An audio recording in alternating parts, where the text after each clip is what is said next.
வேதத்துல குறிப்பிடப்பட்ட கடைசி கால அடையாளங்கள் எல்லாமே நடந்து கொண்டிருக்கு. ஆண்டவரை சந்திக்க நம்ம ரெடி ஆயிட்டே இருக்கிறோம். ஆனா வேதத்துல ஆண்டவரை சந்திக்கிறதுக்கு முன்னாடி நமக்கு நிறைய கட்டளைகள் கொடுக்கப்பட்டிருக்கு. அதுல முக்கியமான ஒரு கட்டளை என்னன்னு இந்த பாடல் மூலியமா தெரிஞ்சுக்கலாம். அந்த கட்டளைகளை நம்ம செஞ்சுட்டு இருக்கோமா அப்படின்றதையும் யோசிச்சு பார்க்கலாம். ஊரெங்கும் சொல்லிடுவேன், உலகமெங்கும் பரிசாற்றுவேன். ஊரெங்கும் சொல்லிடுவேன், உலகமெங்கும் பரிசாற்றுவேன்.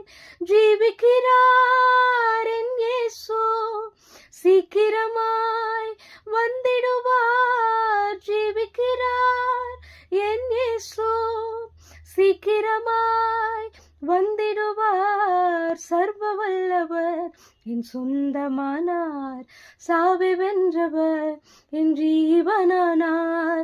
சர்வ வல்லவர் என் எஜமானன், சாவை வென்றவர் என் மனவாளன். ஒருவேளை இந்த கட்டளையை நம்ம செய்ய தவறி இருந்தோம்னா அதை செய்ய கவனமாயிருப்போம். அதற்கு ஆண்டவர் நமக்கு பலன் தருவார். ஆமென். God bless you.